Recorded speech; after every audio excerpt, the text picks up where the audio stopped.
എന്നത് യമനിലെ ഹളർമൗത്തിൽ നിന്ന് പറയുന്ന താരീം എന്ന് പറയുന്ന വൈജ്ഞാനിക നഗരത്തിൽ നിന്നാണ് പ്രവാചകന്റെ കുടുംബ ശൃംഖലകളിൽ നിന്ന് അവരിങ്ങോട്ട് വരുന്നത്.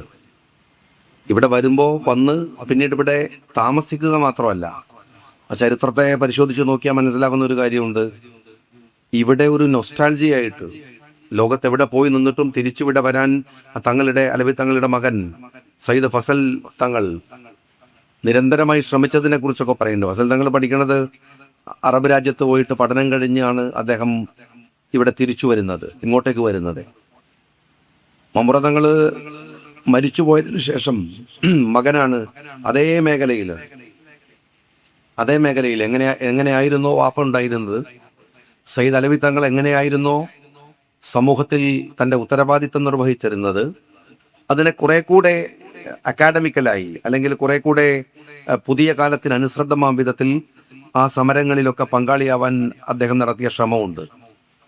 സമുദായത്തെയും സമുദായങ്ങളെയും തമ്മിൽ സമന്വയിപ്പിക്കുന്ന ഒരു പാലമായി വർത്തിക്കുകയും അവർക്കിടയിലുള്ള ദുരിതങ്ങളെ ഏറ്റെടുത്ത് സമരമുഖത്ത് നിൽക്കുകയും ചെയ്തു എന്നതാണ്. അങ്ങനെയാണ് കനോലി സാഹിബ്, അന്ന് കലക്ടറായിരുന്ന കനോലി സാഹിബ്, ഇദ്ദേഹത്തിന്റെ ശല്യം സഹിക്കാതെ, ശല്യം എന്നാണ് അവരുടെ ഭാഷയിൽ പറയേണ്ടത്, ശല്യം സഹിക്കാതെ അദ്ദേഹത്തെ ഇവിടുന്ന് നാട് കടത്തുകയാണ്. നാട് കടത്തുന്നതിന് പറഞ്ഞ ഒരു കാര്യം എന്താ വെച്ചാൽ, ഈ ഭാഗങ്ങളിലൊക്കെ നടക്കുന്ന സമരക്കാർ ആവേശം കൊള്ളുന്നതും നിരന്തരമായ ചർച്ചകൾ നടക്കുന്നതും മമ്മുറത്ത് വന്നാണ്. ഒരുപക്ഷെ ഈ വീട്ടിൽ വന്നിട്ടാണ്. ഇവിടെ വന്ന് ചർച്ചകൾ നടത്തുകയും അദ്ദേഹത്തെ കാണുകയും ചെയ്തതിന് ശേഷമാണ് അവരൊക്കെ സമരമുഖത്തേക്ക് ആർത്തിരമ്പി പോകുന്നത് എന്ന് കണ്ടെത്തുകയും അതിന്റെ ഫലമായിട്ടാണ് സയ്യിദ് ഫസൽ തങ്ങളെ ഇവിടെ നിന്ന് നാട് കടത്തി പോവുകയും ഒക്കെ ചെയ്യുന്നത്. അദ്ദേഹം പിന്നീട് യമനിലുണ്ടായി. മസ്കറ്റിലെ സോഹാറിൽ അദ്ദേഹം ഗവർണറായി. നിങ്ങൾ മനസ്സിലാക്കണം, ഈ നാട്ടിൽ നിന്ന് പോയൊരു മനുഷ്യൻ പിന്നീട് യമനിലുണ്ടായി. യമനിൽ നിന്നല്ല, സോഹാറിൽ, ഇന്നത്തെ മസ്കറ്റിലെ ഒമാനിലെ സോഹാറിൽ അവിടുത്തെ ഗവർണറായിട്ട് വരുന്നുണ്ട്. അതിനുശേഷം അദ്ദേഹം തുർക്കിയിലേക്ക് പോകില്ലേ. തുർക്കിയിലെ ഭരണകൂടത്തിൽ അദ്ദേഹം മന്ത്രിയായിരുന്നു. അവിടെയാണ് അദ്ദേഹം മന്ത്രിയാവുക മാത്രമല്ല, അദ്ദേഹത്തിന്റെ തുർക്കി മദീന ഗതാഗതം, ആധുനികമായ ഗതാഗതം ആരംഭിക്കുന്നത് അദ്ദേഹം മന്ത്രിയായിരുന്ന സമയത്താണ്. തുർക്കിയിൽ നിന്ന് മദീനയിലേക്കുള്ളൊരു, അതിന് പറയുന്ന ഒരു ഹിജാസ് റെയിൽ റോഡ് എന്ന് പറയുന്ന റോഡ് അദ്ദേഹം വിഭാവന ചെയ്തു. അദ്ദേഹത്തിന് പക്ഷേ ആ റോഡിന്റെ ഡിസൈനിങ്ങും എല്ലാം പൂർത്തിയായി കഴിഞ്ഞു. അതിനിടയിലാണ് 1900 അദ്ദേഹം മരിച്ചു പോകുന്നത്. അതിനുശേഷം ആ ഗവൺമെന്റ് അത് ഏറ്റെടുക്കുകയും തുർക്കി ഗവൺമെന്റ് ആ റോഡ് പൂർത്തീകരിക്കുകയും പിന്നീട് ലോകമായ യുദ്ധത്തിൽ അത് തകരുകയൊക്കെ ചെയ്യുന്നു എന്ന് ചരിത്രം പറയുന്നുണ്ട്. പക്ഷെ അദ്ദേഹം അവിടെ ചെന്ന് ഇസ്തംബൂളിൽ മരിച്ചു. അവിടുത്തെ രാജാക്കന്മാർ അല്ലെങ്കിൽ പ്രതാപികളായിട്ടുള്ള ആളുകൾ അവിടുത്തെ ഭരണാധികാരികളെ മുഴുവൻ മറമാടിയിരിക്കുന്നിടത്താണ് അദ്ദേഹത്തെ ഫസൽ തങ്ങളെ ഖബറും കിടക്കുന്നത്. ഞാനവിടെ പോയിരുന്നു. മമ്പ്രത്ത് ആ തെരഞ്ഞെടുപ്പിന്റെ സമയത്ത് ഈ മണ്ഡലത്തിലുള്ള യാത്രയിൽ ഞാൻ മമ്പുറം ജാറത്തിൽ വന്നപ്പോൾ കുറച്ചാളുകൾക്ക് ചെറിയ ചൊറിച്ചിലുണ്ടായിരുന്നു. ഞാൻ അവരോട് പറയുന്നത്, ഞാൻ ഫസൽ തങ്ങളുടെ ഇസ്തംബൂളിലെ ഖബർ സിയാറത്ത് ചെയ്തിരുന്നു. അവരതിനെ കുറിച്ച് അറിയുമെന്ന് എനിക്കറിയില്ല. അവിടെ ഞാൻ പൈസയോട് പറയായിരുന്നു, ഞാൻ അവിടെ പോയിട്ട് ഓണമ്പള്ളിയോട് പറയായിരുന്നു, അവിടെ പോയിട്ട് അടുത്ത ഫോട്ടോയാണ് നമ്മളെ മലയമ്മക്കറിയാം, ഡോക്ടർ ആബിദിന്റെ മമ്മുറ തങ്ങളെ കുറിച്ചുള്ള ഒരു ചരിത്ര പുസ്തകത്തിന്റെ കവർ പേജ് ആക്കിയിട്ട് വെച്ചിരുന്നത്. അവിടെ ചെല്ലുമ്പോൾ നമുക്ക് തോന്നുന്ന ഒരു വല്ലാത്തൊരു വൈകാരികമായ ഒരു ആവേശമുണ്ട്. കാരണം അവിടുത്തെ ഇസ്തംബൂളിലെ തുർക്കിയുടെ മന്ത്രിയായി നിൽക്കുമ്പോഴും ഫസൽ തങ്ങൾ നിരന്തരമായി നാട്ടിൽ വരാൻ ശ്രമിച്ചിരുന്നു. തിരിച്ചു വരാനുള്ള എല്ലാ ശ്രമത്തെയും അതേ അളവിൽ തന്നെ അന്ന് കനോലി സാഹിബ് തടുക്കുകയും ചെയ്തു. ഇങ്ങോട്ട് വരാൻ പാടില്ല, അത്ര അപകടകാരിയാണ്, ഇവിടെ വരാൻ പാടില്ല എന്ന് പറഞ്ഞിട്ട് തടുക്കുക. എന്നിട്ട് അദ്ദേഹം തുർക്കിയിൽ പോയി മന്ത്രിയായി നിൽക്കുമ്പോഴേ, തുർക്കിയുടെ മന്ത്രിയായി പരിലസിക്കുന്ന സമയത്തും അദ്ദേഹം നാട്ടിലേക്ക് വരാൻ ശ്രമിച്ചു. ഈ പഞ്ചായത്തിന് കൂടെ ഒരു പ്രത്യേകതയുണ്ട്. എന്താണെന്ന് വെച്ചാൽ, അദ്ദേഹത്തിന്റെ മരണത്തിന് ശേഷം അദ്ദേഹത്തിന്റെ കുടുംബം ഇങ്ങോട്ടേക്ക് തിരിച്ചു വരാൻ ശ്രമിച്ചു. ഈ പഞ്ചായത്തിന്റെ പേര് പോലെ മുഹമ്മദ് അബ്ദുറഹിമാൻ സാഹിബ് അന്ന് ഒരുപാട് ശ്രമം അതിനു വേണ്ടി നടത്തിയിട്ടുണ്ടെന്നാണ് ചരിത്രം പറയുന്നത്. അവരെ തിരിച്ചിങ്ങോട്ട് കൊണ്ടുവരാൻ, എന്ന് വെച്ചാൽ ഫസൽ തങ്ങളുടെ കുടുംബത്തെ തിരിച്ചു കൊണ്ടുവരാൻ. അതുപോലും ഈ രാജ്യം അന്നത്തെ ബ്രിട്ടീഷ് ഭരണകൂടവും മറ്റുള്ളവരും ഒക്കെ വിലക്കുകയാണ് ഉണ്ടായത് എന്നാണ്. അപ്പയേക്കാൾ വലിയ അപകടകാരിയാണ് മകൻ എന്ന് പറഞ്ഞ ഒരു കാലാണ് മഹാനായ പൂക്കോയത്തങ്ങൾ, ഫസൽ പൂക്കോയത്തങ്ങൾ. ഫസൽ പൂക്കോയത്തങ്ങൾ എന്ന് പറയുന്നത് ഇവിടെ നിന്ന് നാടു കടത്തപ്പെടുന്നു. പക്ഷേ നാടു കടത്തപ്പെടുന്നതിന്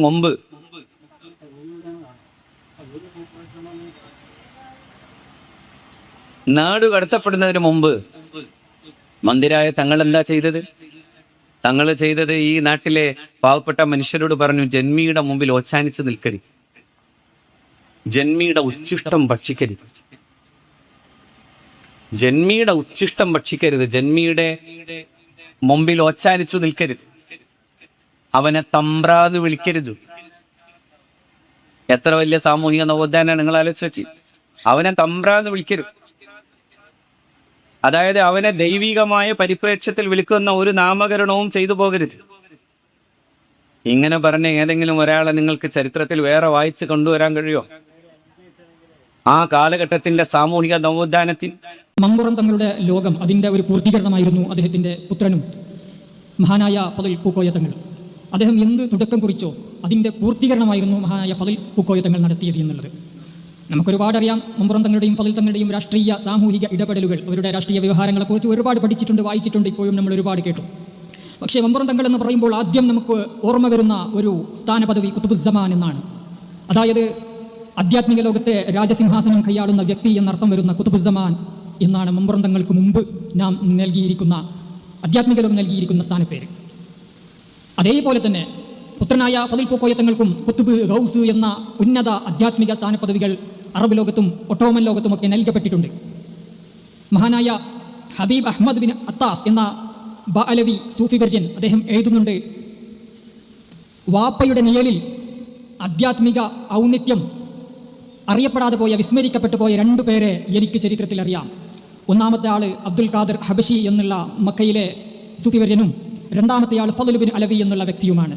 അതായത് വാപ്പയുടെ തണലിൽ അറിയപ്പെടാതെ പോയ, എന്നാൽ വാപ്പയുടെ അതേ സ്ഥാനത്ത് ആത്മീയ ഔന്നിത്യം കൈവരിച്ച വ്യക്തികളുടെ കൂട്ടത്തിൽ അദ്ദേഹം എണ്ണിയിട്ടുള്ളത് മഹാനായ ഫളുൽ പൂക്കോയ തങ്ങളെയാണ്.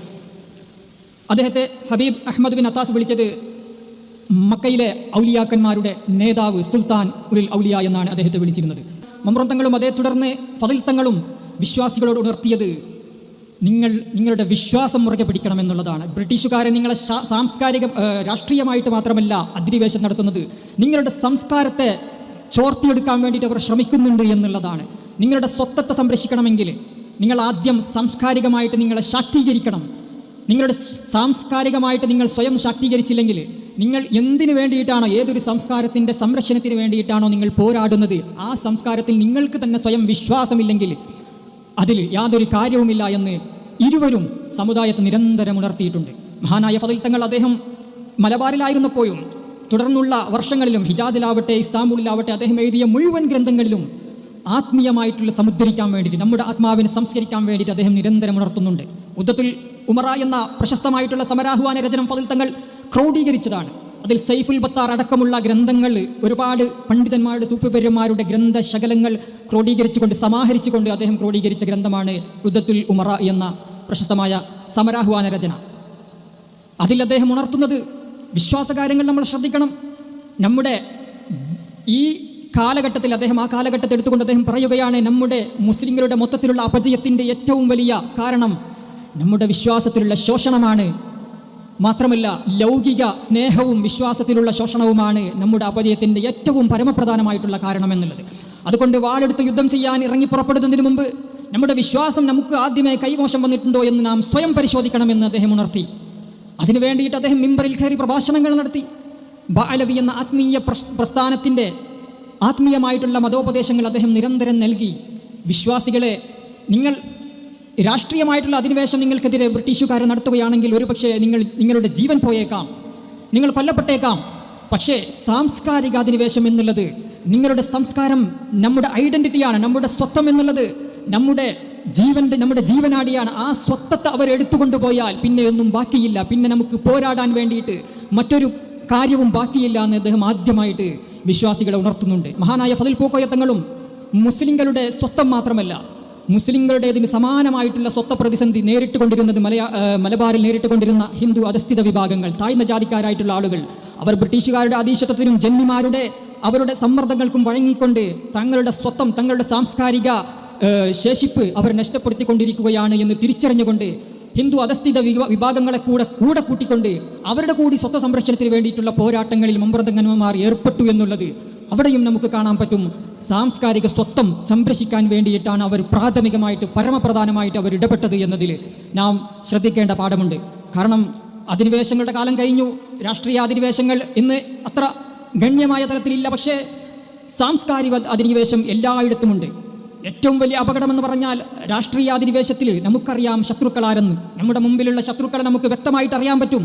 പക്ഷേ സാംസ്കാരിക അധിനിവേശം എന്ന് പറഞ്ഞാൽ ഒരിക്കലും ശത്രു എവിടെയാണ്, എവിടെ നിന്നാണ് വരുന്നത്, എങ്ങനെയാണ് നുഴഞ്ഞു കയറുന്നത് എന്ന് അറിയാൻ പറ്റാത്ത വളരെയധികം കൂലങ്കഷമായിട്ടുള്ള, വളരെയധികം നമ്മളെ കുഴപ്പിക്കുന്ന ഒരു പ്രശ്നമാണ്, നമ്മുടെ അടിസ്ഥാനപരമായിട്ടുള്ള ഒരു വെല്ലുവിളിയാണ് നമ്മളിപ്പോൾ നിലവിലും നേരിട്ടുകൊണ്ടിരിക്കുന്നത്. അപ്പോൾ ഈ ഒരു കാലഘട്ടത്തിൽ, ഈ ഒരു സാഹചര്യത്തിൽ ഫضൽ തങ്ങളുടെയും മമ്പ്രം തങ്ങളുടെയും ഈ ഗണത്തിലുള്ള ഇടപെടൽ നമ്മൾ നിർബന്ധമായിട്ടും കൂടുതൽ പഠിക്കേണ്ടതുണ്ട് എന്ന് മാത്രം പറയാൻ ആഗ്രഹിക്കുകയാണ്.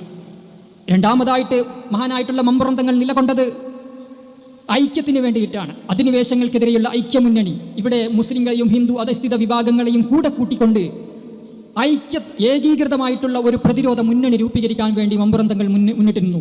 ഇതിനെ ചുവട് പിടിച്ചുകൊണ്ട് മഹാനായ ഫضൽ പൂക്കോയ തങ്ങൾ വെറും കുറഞ്ഞ വർഷക്കാലം, 3 വർഷക്കാലം മാത്രമാണ് അദ്ദേഹം 1849 മുതൽ 1852 വർഷക്കാലം, 3 വർഷക്കാലം മാത്രമാണ് അദ്ദേഹം മലബാറിൽ ചെലവഴിച്ചത്. ആ സമയത്ത് തന്നെ അദ്ദേഹം ഹിന്ദു അധസ്ഥിത വിഭാഗങ്ങളുടെ അവകാശങ്ങൾക്ക് വേണ്ടി പോരാടി അവരെ കൂടെ നിർത്തി ഒരു പുതിയൊരു രാഷ്ട്രീയ സമവാക്യം ഇവിടെ രൂപപ്പെട്ടുകൊണ്ടിരിക്കുമ്പോൾ അതിൽ ഉയർന്ന ഭയമാണ് ബ്രിട്ടീഷുകാർക്കും ഉയർന്ന ജാതിക്കാരായിട്ടുള്ള ഹിന്ദു ജന്മിമാർക്കും ഉണ്ടായ ഭയമാണ്. അതായത് ഇവിടെ ഒരു സമാന്തരമായിട്ടുള്ള ഒരു ഭരണ സമവാക്യം, ഒരു പ്രതിരോധ മുന്നണി മഹാനായ ഫضൽ തങ്ങൾക്ക് കീഴിൽ രൂപപ്പെടുന്നുണ്ട്. അത് തങ്ങൾക്ക് വലിയ ഭീഷണിയാവുമെന്ന് ഭയന്നുകൊണ്ടാണ് ബ്രിട്ടീഷുകാരും ഹിന്ദു ജന്മിമാരും ഗൂഢാലോചനയെടുത്ത് അവസാനം 1852 ഫضൽ പൂക്കോയ തങ്ങളെ ഇവിടെ നിന്ന് ആട്ടിയോടിക്കുന്നതിലേക്ക്, നാട് കടത്തുന്നതിലേക്ക് അവരെ നയിച്ച പ്രത്യേകമായിട്ട് നാം ശ്രദ്ധിക്കേണ്ടതുണ്ട് എന്നുള്ളതാണ്. തുടർന്ന് ഫضൽ പൂക്കോയ തങ്ങൾ ഈ ശ്രമങ്ങളൊന്നും നിർത്തിയില്ല. മമ്പ്രം തങ്ങൾ തുടർന്ന് വെച്ച ആ ദൗത്യം അദ്ദേഹം പൂർണ്ണതയിലേക്ക് എത്തിക്കാൻ വേണ്ടിയിട്ട് തൻ്റെ മരണം വരെ യത്നിച്ചു. മഹാനായ ഫضൽ തങ്ങൾ കേരളത്തിൽ നിന്ന് പോയി, കുടുംബസമേതം പോയി ആദ്യം ഹജ്ജ് ചെയ്തു. തുടർന്ന് മദീനയിലേക്ക് പോയി പ്രവാചകന്റെ തിരുസവിധത്തിലേക്കെത്തി. അദ്ദേഹത്തിൻ്റെ ഹൃദയത്തിൽ മുഴുവനും മലബാറിലെ പ്രക്ഷോഭങ്ങൾ, മലബാറിലെ സമൂഹത്തിൻ്റെ അവസ്ഥാന്തരീക്ഷമായിരുന്നു അദ്ദേഹത്തിൻ്റെ ഹൃദയത്തിൽ മുഴുവനും തങ്ങിയിരുന്നത്. അദ്ദേഹം പ്രവാചകരോട് തൻ്റെ ആവലാദികൾ മുഴുവനും ബോധിപ്പിച്ചു. തുടർന്ന് അദ്ദേഹം പിന്നീട് ഉസ്മാനികൾക്ക് അയച്ച കത്തുകളിലൊന്ന് വ്യക്തമാക്കുന്നുണ്ട്. അദ്ദേഹം പ്രവാചകരെ സ്വപ്ന ദർശനം ചെയ്തു. സ്വപ്നത്തിൽ പ്രവാചകൻ അദ്ദേഹത്തോട് നിർദ്ദേശിച്ചു, തൻ്റെ ആവലാദികളും വിഷമങ്ങളും ബേജാറുകളുമൊക്കെ നേരെ ഉസ്മാനികളായിട്ടുള്ള രാജാക്കന്മാരുടെ അടുത്ത് പോയി അവരോട് നേരിട്ട് പറയുക എന്ന് പ്രവാചകൻ സല്ലല്ലാഹു അലൈഹി വസല്ലം തങ്ങൾ നിർദ്ദേശിച്ചതിൻ്റെ അടിസ്ഥാനത്തിൽ അദ്ദേഹം 1953 ഒട്ടോമൻ തലസ്ഥാനമായിട്ടുള്ള ഇസ്താംബൂളിലേക്ക് തിരിക്കുകയാണ്. അവിടെ പോയി അദ്ദേഹം സ്വന്തം കാര്യത്തിന് വേണ്ടിയിട്ടല്ല, ചരിത്രരേഖകൾ സൂചിപ്പിക്കുന്നുണ്ട്, ഒട്ടോമൻ ആർക്കൈവ്സിൽ ഇന്നും വ്യക്തമായിട്ടുള്ള രേഖകളുണ്ട്. അവിടെ അദ്ദേഹം ആദ്യമായിട്ട് ആവശ്യപ്പെട്ടത് മലബാറിലെ ബ്രിട്ടീഷ് വിരുദ്ധ, സാമ്രാജ്യത്വ വിരുദ്ധ സമരങ്ങൾക്ക് ഉസ്മാനികളുടെ സഹകരണം വേണം, നിങ്ങളുടെ സഹായം വേണമെന്നുള്ളതാണ് അദ്ദേഹം പരമപ്രധാനമായിട്ട് അന്ന് ആവശ്യപ്പെട്ടത്. നമ്മൾ ഒന്നിച്ച് നിൽക്കണം. പടിഞ്ഞാറൻ അധിനിവേശം, അവരുടെ രാഷ്ട്രീയവും സാംസ്കാരികവുമായിട്ടുള്ള അധിനിവേശം കനക്കുകയാണ്. ഒരുപാട് നാടുകളിൽ അവർ മുന്നേറിക്കൊണ്ടിരിക്കുന്നുണ്ട്. നമ്മുടെ സാംസ്കാരിക സ്വത്വം എടുത്തു കളയപ്പെടുന്നുണ്ട്, അവർ ചോർത്തിയെടുക്കുന്നുണ്ട്. അതിനെതിരെ പടവെട്ടാൻ നമ്മൾക്ക് ഒറ്റക്ക് മതിയാവുകയില്ല, ഒറ്റക്കൊറ്റക്ക് നിന്നാൽ നടക്കുകയില്ല. അതിനുവേണ്ടി ഏകീകൃതമായിട്ടുള്ള ഒരു മുന്നണി രൂപീകരിക്കപ്പെടണം, അതിന് ഉസ്മാനികളുടെ സഹായം വേണമെന്ന് അദ്ദേഹം അന്ന് ഉസ്മാനി രാജാവായിട്ടുള്ള അബ്ദുൽ മജീദ് ഖാനോട് ആവശ്യപ്പെട്ടതായിട്ട് രേഖകൾ കാണാൻ സാധിക്കും. അദ്ദേഹത്തിൻ്റെ മനസ്സിൽ വളരെ വ്യക്തമായിട്ടുള്ള പദ്ധതി ഉണ്ടായിരുന്നു. കിഴക്ക് രാജ്യങ്ങളൊക്കെയും ഏകീകൃതമായി ഒറ്റക്കെട്ടായി മുന്നണി രൂപീകരിച്ചുകൊണ്ട് പടിഞ്ഞാറൻ അധിനിവേശത്തിനെതിരെ ഒറ്റക്കെട്ടായി അണിനിരക്കുക എന്ന രീതിയിൽ അദ്ദേഹം കൃത്യമായിട്ടുള്ള പദ്ധതി നിർദ്ദേശങ്ങളോടുകൂടിയായിരുന്നു ഉസ്മാനി രാജധാനിയിലേക്ക് അദ്ദേഹം പോയത്. പക്ഷേ ഉസ്മാനികൾ അവർക്ക് അതിലും വലിയ പ്രതിസന്ധികൾ നേരിട്ടുകൊണ്ടിരുന്ന ആ ഒരു സാഹചര്യത്തിൽ മഹാനായ ഫضൽ തങ്ങളെ സഹായിക്കാൻ, ഈ വിഷയത്തിൽ സഹകരിക്കാൻ, ബ്രിട്ടീഷുകാരോട് ഏറ്റുമുട്ടാൻ അവർക്ക് കഴിഞ്ഞില്ല. അവർ നിസ്സഹായരായി നിന്നു എന്ന് ചരിത്രം രേഖപ്പെടുത്തുന്നുണ്ട്. തുടർന്ന് അദ്ദേഹം ജിദ്ദയിലേക്ക് മടങ്ങി മലബാറിലേക്ക് തിരിച്ചു വരാനാവുമെന്ന പ്രതീക്ഷയിലായിരുന്നു അദ്ദേഹം ജിദ്ദയിലേക്ക് വന്നത്. എന്നാൽ ബ്രിട്ടീഷുകാർ അദ്ദേഹത്തിന് കത്തയച്ചു. അകത്ത് ഇന്നും കാണാൻ സാധിക്കും. അകത്തിൽ അവർ പറയുന്നത്, നിങ്ങളെ ഒരിക്കലും മലബാറിലേക്ക് തിരിച്ചയക്കാൻ നമുക്ക് സാധിക്കില്ല. ഇനി അഥവാ നിങ്ങൾ ഏതു വിധേനയും മലബാറിലേക്ക് കടന്നു വന്നാൽ നിങ്ങളുടെ ജീവിതാവസാനം വരെ ജയിലിലടക്കാൻ ഞങ്ങൾ പദ്ധതി തയ്യാറാക്കിയിട്ടുണ്ട് എന്നാണ് ആ കത്തിൽ അവർ പ്രഖ്യാപിച്ചത്. അങ്ങനെ ഒരു ഭീഷണി അവർക്ക് മുന്നിൽ മഹാനായ ഫളിൽ തങ്ങൾക്ക് മുമ്പിൽ അവർ മുഴക്കി. തുടർന്ന് മഹാനായ ഫളിൽ തങ്ങൾ മലബാറിലേക്ക് മടങ്ങാൻ ഉള്ള സാധ്യത മങ്ങിയ സമയത്ത് അദ്ദേഹം നേരെ ഹളറമൗത്തിലേക്ക് പോയി. തങ്ങളുടെ പ്രപിതാക്കളുടെ നാടായിട്ടുള്ള ഹളറമൗത്തിലേക്ക് പോയി അവിടെ അലവികൾക്കിടയിൽ ഒരു ആത്മീയ നേതാവായിട്ട് അദ്ദേഹം ഉയർന്നു വന്നു. അവിടെ അദ്ദേഹം മതാധ്യാപനം നടത്തി, ആത്മീയ മാർഗദർശനം നടത്തി. അവിടെയുള്ള സുന്നി സമൂഹത്തിനിടയിൽ അദ്ദേഹം ഒരു അംഗീകൃത നേതാവായി വളർന്നു വന്നു. എന്നാൽ ഇത് ബ്രിട്ടീഷുകാർക്ക് ഇത് സഹിച്ചില്ല. അവർക്ക് അവിടെ ഹളറമൗത്ത് മേഖലയിൽ, യമനി മേഖലയിൽ അവർക്ക് അധിനിവേശ താല്പര്യങ്ങളുണ്ടായിരുന്നു. ഫളിൽ തങ്ങൾ അതിന് വിഘാതമാവുമോ എന്ന് പറയുന്നുകൊണ്ട് അവർ ഉസ്മാനികളോട് ഇടപെടുവിച്ചു. അവരോട് പറഞ്ഞു, പറ്റൂല, ഫളിൽ തങ്ങൾ ഇവിടെ താമസിപ്പിക്കാൻ പറ്റൂല, അദ്ദേഹത്തെ മക്കയിലേക്കോ അല്ലെങ്കിൽ മദീനയിലേക്കോ മാറ്റണം, ഇവിടെ അദ്ദേഹം നിന്നാൽ നമുക്ക് ഭീഷണിയാണെന്ന് പറഞ്ഞുകൊണ്ട് അങ്ങനെ ഉസ്മാനികളെ കൊണ്ട് സമ്മതിപ്പിച്ച് അദ്ദേഹത്തെ മക്കയിലേക്ക് മാറ്റുകയാണ്. അങ്ങനെ നിരന്തരമായിട്ട് ജീവിതത്തിൽ അദ്ദേഹം പ്രതിസന്ധികൾ നേരിട്ടുകൊണ്ടിരുന്നുണ്ട്. ബ്രിട്ടീഷുകാരുടെ വേട്ടയാടലുകൾ നേരിട്ടിട്ടുണ്ട്. പക്ഷേ കർമ്മനൈരന്തര്യത്തിൻ്റെ പ്രതീകമായിരുന്നു അദ്ദേഹം. അദ്ദേഹത്തിൻ്റെ കർമ്മകുശലതയെ ഒരിക്കലും അത് ബാധിച്ചില്ല. അദ്ദേഹം നേരെ മക്കയിലേക്ക് പോയി. അവിടെ ചരിത്രം പറയുന്നു, അവിടെ മക്കയുടെ മസ്ജിദുൽ ഹറാമിൻ്റെ ഇടനാഴികളിൽ അദ്ദേഹം ദർസ് നടത്തിയിരുന്നു. അദ്ദേഹത്തിനെ ശ്രവിക്കാൻ ധാരാളം ആളുകൾ എത്തിക്കൊണ്ടിരുന്നു. അദ്ദേഹത്തിൻ്റെ കീഴിൽ ആത്മീയ ശിക്ഷണം നേടിയ ഒരുപാട് ആളുകൾ അവിടെ വളർന്നു വന്നു. സുന്നി ലോകത്തെ എങ്ങും ഇസ്ലാമിൻ്റെ അധ്യാപനങ്ങൾ വളർത്താൻ വേണ്ടിയിട്ട്, ഇസ്ലാമിക പാരമ്പര്യത്തിൻ്റെ അധ്യാപനങ്ങൾ വളർത്താൻ വേണ്ടിയിട്ട് അദ്ദേഹം ഒരുപാട് പണ്ഡിതന്മാരെ വളർത്തിയെടുത്തു എന്ന് മഹാനായ അക്കാലത്തെ ഷാഫിഈ പണ്ഡിതൻ അലാമ സൈനി ദഹ്ലാനോടൊത്ത് ചേർന്നുകൊണ്ട് അക്കാലത്ത് വഹാബിസവും യമൻ അറബ് മേഖലയിൽ ഷീഈ ഖാരിജി ആശയങ്ങളുമൊക്കെ അവാന്തര വിഭാഗങ്ങളൊക്കെ സ്വാധീനം നേടിക്കൊണ്ടിരുന്ന സുന്നി സമൂഹത്തിൻ്റെ മേൽ മുന്നേറിക്കൊണ്ടിരുന്ന ആ ഒരു കാലഘട്ടത്തിൽ ആ ഒരു വലിയൊരു അപകടാവസ്ഥയെ തിരിച്ചറിഞ്ഞുകൊണ്ട് അദ്ദേഹം സുന്നി പണ്ഡിതന്മാരുടെ ഒപ്പം ചേർന്നുകൊണ്ട് അദ്ദേഹം ഒരുപാട് വലിയ വലിയ പണ്ഡിതന്മാരെ വാർത്തെടുത്തു. അങ്ങനെ ഒരു അനൗദ്യോഗിക പ്രസ്ഥാനമായിട്ട് അദ്ദേഹം വളർന്നു. യമനിലും അറബ് മേഖലയിലുമൊക്കെ സുന്നത്ത് ജമാഅത്തിൻ്റെ ആശയങ്ങളെ പ്രചരിപ്പിക്കുന്ന, ജനങ്ങളെ സമുദ്ധാരണം നടത്തുന്ന ഒരു വലിയ വിഭാഗം പണ്ഡിതന്മാരെ അദ്ദേഹം വാർത്തെടുത്തതായിട്ട് ചരിത്രം കാണിക്കുന്നുണ്ട്. മാത്രമല്ല യമനി മേഖലയിലായിരുന്നു അദ്ദേഹം പ്രധാനമായിട്ടുള്ള രാഷ്ട്രീയ ഇടപെടലുകൾ തുടർന്ന് നടത്തിയത്. അന്ന് യമൻ മേഖല നമുക്കറിയാം, മഹാനായിട്ടുള്ള പ്രവാചകന്റെ ഒരുപാട് ഹദീസുകളിലൂടെ പ്രകീർത്തിക്കപ്പെട്ട വിശ്വാസ പാരമ്പര്യത്തിൻ്റെ നാടായിരുന്നു യമൻ. എന്നാൽ ആ യമനി മേഖല, അവിടെയുള്ള സുന്നി വിശ്വാസ സമൂഹം, പാരമ്പര്യ വിശ്വാസികൾ വളരെ വലിയ നിലനിൽപ്പിൻ്റെ അപകടം നേരിട്ടുകൊണ്ടിരിക്കുകയായിരുന്നു. അവിടെ സൈദികളും ഷീഈ ഖാരിജി വിഭാഗങ്ങളും ഒക്കെ സ്വാധീനം നേടിക്കൊണ്ട് അധികാരം ഉപയോഗിച്ച് അവിടെ അധികാരം നേടിക്കൊണ്ട് സുന്നി സമൂഹത്തിൻ്റെ മേൽ വളരെ ശക്തമായിട്ടുള്ള അക്രമങ്ങൾ നടത്തിക്കൊണ്ടിരുന്ന ഒരു സമയമായിരുന്നു ആ സമയം. അതുകൊണ്ട് തന്നെ അദ്ദേഹം അവിടെ സജീവമായ ഇടപെടലുകൾ നടത്തി. അവിടെ പ്രവാചകൻ പ്രകീർത്തിച്ച ആ വിശ്വാസ പാരമ്പര്യത്തെ സംരക്ഷിക്കാൻ വേണ്ടിയിട്ട് അദ്ദേഹം മുന്നോട്ട് വന്നു. നിരന്തരമായിട്ടുള്ള നിർദ്ദേശങ്ങൾ ഇത് സംബന്ധമായിട്ട് അദ്ദേഹം ഉസ്മാനി രാജാക്കന്മാർക്ക് അദ്ദേഹം അയച്ച നിർദ്ദേശങ്ങളിലൊന്ന് അദ്ദേഹം ഇങ്ങനെ കാണാൻ സാധിക്കും. യമനി മേഖലയിൽ സുന്നി വിശ്വാസികൾക്കെതിരെയിൽ, ഭൂരിപക്ഷ സുന്നി വിശ്വാസികൾക്കെതിരെയിൽ വിശ്വാസപരമായിട്ടുള്ള അധിനിവേശം നടന്നുകൊണ്ടിരിക്കുകയാണ്. ഈ പ്രശ്നത്തിനൊരു ശാശ്വത പരിഹാരമുണ്ടെങ്കിൽ യമനി മേഖലയെ 3 ഭാഗങ്ങളാക്കി തിരിക്കണം, 3 രാജ്യങ്ങളായി വിഭജിക്കണം. സൈദികളായിട്ടുള്ള അവാന്തര വിഭാഗങ്ങൾക്ക് അവരുടെ സ്വാധീന മേഖല ഒരു രാജ്യമായിട്ട് തിരിക്കണം. സുന്നികൾക്ക് അവരുടെ ഒരു മേഖല വേറൊരു രാജ്യമായിട്ട് വിഭജിക്കണം. പിന്നെ മറ്റൊരു സ്വതന്ത്ര മേഖല കൂടി, എല്ലാവർക്കും വിഹരിക്കാവുന്ന ഒരു സ്വതന്ത്ര മേഖല കൂടി ഉണ്ടാക്കിയെടുക്കണമെന്ന് അദ്ദേഹം നിർദ്ദേശിച്ചു. ഈ നിർദ്ദേശം ഇന്നും ഒട്ടോമൻ ആർക്കൈവ്സിൽ നമുക്ക് കാണാൻ സാധിക്കും. എന്നാൽ ഒട്ടോമൻ ഭരണാധികാരികൾ ഈ ഒരു നിർദ്ദേശം നടപ്പിലാക്കാൻ അവർക്ക് ഇടപെടാൻ പറ്റുന്ന ഒരു അവസ്ഥാന്തരീക്ഷം, രാഷ്ട്രീയ അവസ്ഥ അവർക്കുണ്ടായിരുന്നില്ല എന്നതുകൊണ്ട് മാത്രം ഈ ഒരു നിർദ്ദേശം നടപ്പാക്കാതെ പോയി. നമ്മൾ ശ്രദ്ധിക്കണം, ഇന്ന് യമൻ മേഖലയിൽ ഭയങ്കരമായിട്ടുള്ള രാഷ്ട്രീയ പ്രതിസന്ധി സൃഷ്ടിച്ചുകൊണ്ടിരിക്കുന്ന ഹൂത്തികൾ, നിങ്ങൾ വാർത്താ മാധ്യമങ്ങളിലൂടെ കേട്ടിട്ടുണ്ടാകും. അവർ ഇതേ സൈദി എന്ന ഷീഈ ഖാരിജി വിഭാഗത്തിൻ്റെ സായുധ വിഭാഗമാണ്. അവരാണ് ഇന്ന് അറബ് മേഖലയെ ആകെ ബാധിച്ചിട്ടുള്ള രാഷ്ട്രീയ പ്രതിസന്ധി, അസ്ഥിരത സൃഷ്ടിക്കുന്നതിന് ഏറ്റവും വലിയ പങ്ക് വഹിച്ചത് ഹൂത്തികളാണ്. നോക്കണം, മഹാനായ ഫളിൽ പൂക്കോയ തങ്ങളുടെ 1 നൂറ്റാണ്ട് മുമ്പുള്ള പരിഹാര നിർദ്ദേശം ഈ ഒരു രാഷ്ട്രീയ സാഹചര്യത്തിൽ അതിൻ്റെ പ്രസക്തി, അതിൻ്റെ ഒരു ദീർഘദൃഷ്ടി നമ്മൾ പുനരാലോചിക്കേണ്ടതുണ്ട്. ഈ വിഷയത്തിൽ പഠനം, വളരെ വ്യതിരിക്തമായിട്ടുള്ള പഠനം തന്നെ നടത്തപ്പെടേണ്ടതുണ്ട് എന്ന് പറയാൻ ആഗ്രഹിക്കുകയാണ്. അങ്ങനെ മഹാനായ ഫളിൽ തങ്ങളിലേക്ക് യമനിലെ ദുഫാർ ദേശത്തിലെ ആളുകൾ അവരുടെ വിശ്വാസത്തിൻ്റെയും അവരുടെ സ്വത്വത്തിൻ്റെയും അവരുടെ രാഷ്ട്രീയ അവകാശങ്ങളുടെയും സംരക്ഷണത്തിന് വേണ്ടി അവിടെയുള്ള സുന്നി സമൂഹം ഫളിൽ തങ്ങളുടെ അടുത്തേക്ക് വന്നുകൊണ്ട് പറഞ്ഞു, നിങ്ങൾ ഞങ്ങളുടെ ഗവർണറാകണം, നിങ്ങൾ ഞങ്ങളുടെ പ്രശ്നങ്ങൾ പരിഹരിക്കണമെന്ന് പറഞ്ഞുകൊണ്ട് അദ്ദേഹത്തെ 2-3 വട്ടം വന്ന് സമീപിച്ചപ്പോൾ അദ്ദേഹം അംഗീകരിച്ചു. 1875 മുതൽ 1879 വരെ അദ്ദേഹം ദുഫാർ എന്ന പ്രവിശ്യയുടെ ഗവർണറായി മാറി. അവിടെ രാഷ്ട്രീയ സ്ഥിരത കൊണ്ടുവന്നു. അവിടെ ഗോത്രതർക്കങ്ങൾ അദ്ദേഹം അവസാനിപ്പിച്ചു.